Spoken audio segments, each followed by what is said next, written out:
Kinks, when I was coming up, like, we didn't have anywhere near the range, because, like... Did you not have the range, or did you just not know about the range? So, I guess that makes you a perv.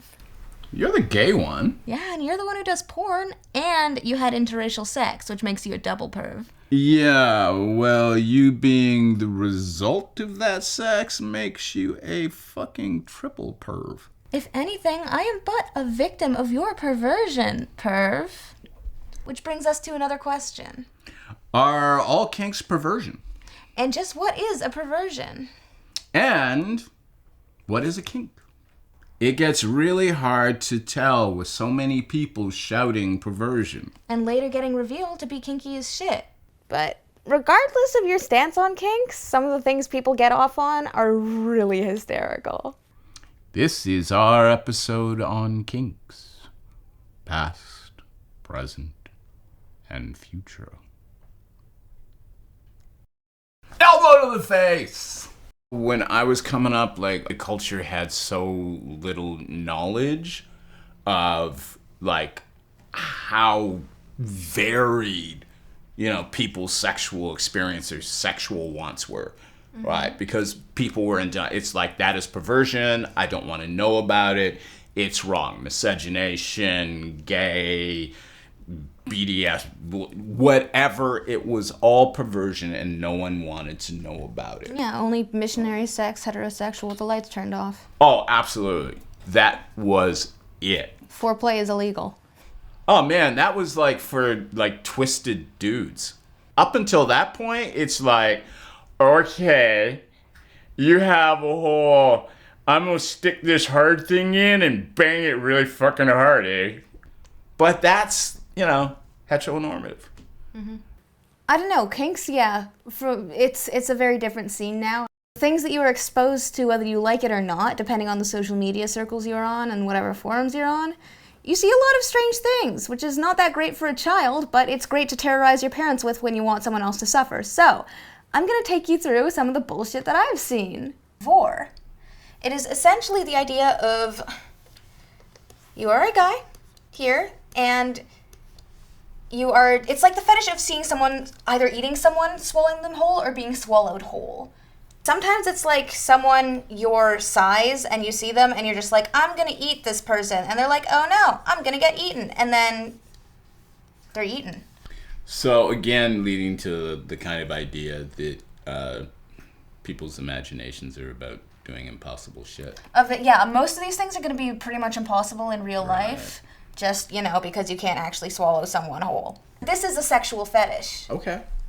It's not just something they'd find, like, cool. It's just like, yeah, I think it would be really hot to just be swallowed and sit around in someone's stomach. And often the person is not damaged and may be able to escape after, like, get out of the stomach. Oh, that's gonna be ugly. Well, they'll be fine. There's no, like, digestion. No harm comes to them. That's, like, software. Okay, which hole do they come back out of? Really depends on the person. Ow. And the type. There are many different versions. That actually also ties into another one called inflation, which is essentially the sexual fetish of either having your own belly or other body parts being blown up far past, you know, natural sizes that are possible, or seeing someone that you are into have that happen. So a big thing that people usually accredit this to is that scene in, you know, the Willy Wonka's chocolate factory where that one girl gets blown up like a blueberry. Never. Are you talking about the new one or the old one? I think it's in both. Okay, but I was on a lot of drugs when the first one came out, and I never saw the second one. You know what? That's valid. Yeah. Yeah. Anyway, inflation. Just like it, you know, sounds. It's the idea of someone being inflated far past the natural size. And a lot of the time that can happen with various different things. I mean, there are, you know, bicycle pumps that someone shoves into your rectum, and then they, like, inflate you like that, and you turn all ballooned. There is food inflation where they just eat a lot and are just inflated hugely with food. Oh, they had that scene in... Yeah, that one thing. I know exactly what you're talking about. Yeah, Monty Python. The Monty Python? Yes. Yes, that one. Then he throws up everywhere. Yeah, and then he fucking explodes. Yes, that. Like, where in the process of inflation do you orgasm? I mean, it doesn't, for most of the time, people don't actually Okay, then when you're, I guess you're masturbating or like you're having sex, like when do you come? When you're doing like When you're thinking about it, I mean, there are people who also get like big suits, you know, double latex suits, and like balloon them up for their own and other sexual gratification. okay. My issue coming from a really heteronormative, you know, world, it's like it's very simple for me. It's not sexual unless there's an orgasm. Or an attempt at an orgasm. Or something that feels Like, what do you orgasm-y. mean? Like, within the fantasy? Yeah, like I'm wondering, you know, because like I know in my orgasmic process, it's like, right? Like, Yeah, I mean, where do they find that in? So this is all online kinks rather than physical kinks. well, I mean, like I said, with the inflation one, you know, there's the balloon suits and the people who do, like, you know, yeah. like water enemas who can sort of Oh, blow themselves water out. They're enemas. just, like, bloating by eating a lot or drinking a lot, who can get bloated to an extent. People do that? Yeah. Fuck. People Okay. do lots of things. Omegaverse. Okay, the core principle of this is that there's essentially three sort of social classes that are also part. It's like a biology thing. There are the alphas. It's like giving humans animalistic traits in a sense. So there are the alphas, big, muscly ones. They're the alphas. You know, they've got huge dicks and they're pumped full of cum and they've got lots and lots of testosterone. So there can be both male and female alphas, and they're both the ones who are pumped up with testosterone and they need to fuck. Anyway, and then there's the omegas. They are the sort of, you know, the nice class, the more submissive ones. They can get pregnant. Both males and females can get pregnant. They're nice and they like to nest and just take care of their wonderful children that they birth. And they're skinny with less muscle mass and have a lot more estrogen in them. Do they have dicks too? The male ones do, the female ones do not. But they're smaller. Yeah, the omegas males usually have smaller dicks, and their big thing is that they can both get pregnant, essentially, but men, because they don't have, the male ones that don't have vaginas, they essentially get pregnant through their assholes, and then grow, you know, the baby. Okay, in their asshole. Like the baby's going in No, the asshole. baby's growing into fucking, you know, uterus. They do have uteri. That you get through the asshole. Yeah, exactly. Yeah, okay. Yeah. So a big thing about omegas is that they go into, because it's, you know, animal characteristics, they like to go into heat every once in a while. And Ooh, essentially, heat. when they go into heat, they get really horny, and it's like, you know, when they're most fertile. And so what happens when they go into heat is that they release, like, these pheromones that the alphas then smell and are like, oh my god, there's an omega in heat, I have to go have sex with it and create a baby. And so there's this big thing around rape with omegas in this kink. It's like the whole thing of sometimes it's dangerous for omegas to go outside because if an alpha smells that they've got their pheromones going, that they're just gonna get raped outside.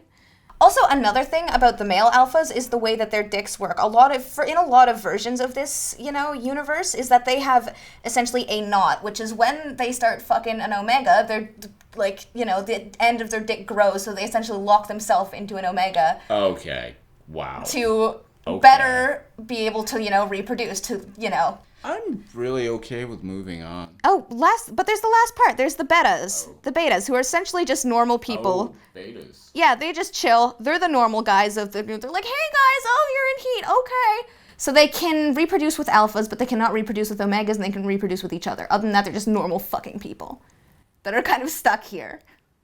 Yeah. So Dad, what are you? Are you an alpha or are you an omega? I'm walking away from the whole scenario. Yeah, sounds good. All right, next, unbirthing.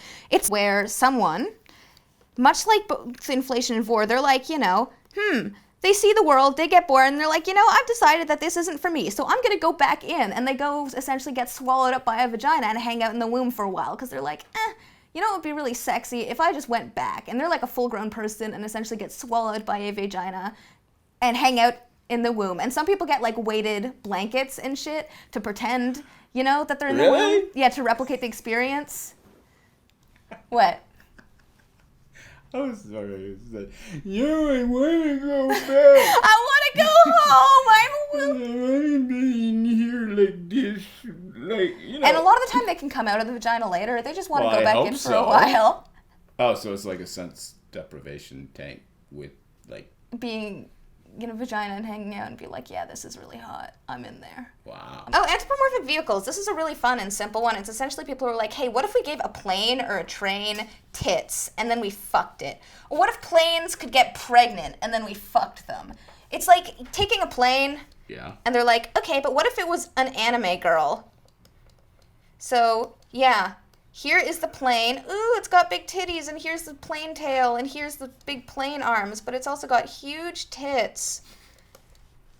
And here's the fucking other part of the plane. And then we're gonna have sex with it. Do the same thing with trains, you know.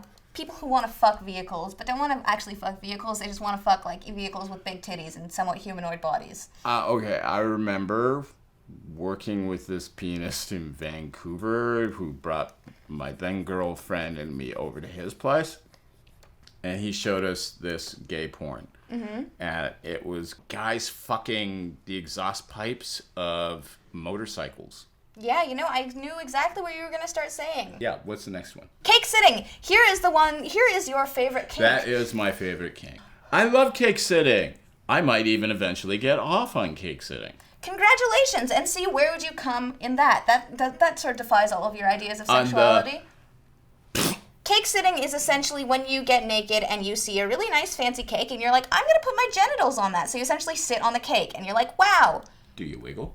Yeah. You wiggle, you get all up in there. You sometimes smear it all over your body. Ooh. It's just like the delicacy in the waist, I think, are a big part of it. It's, look at me. I could be eating this fancy cake, but instead, I'm just gonna... Oh, wow. Things have changed.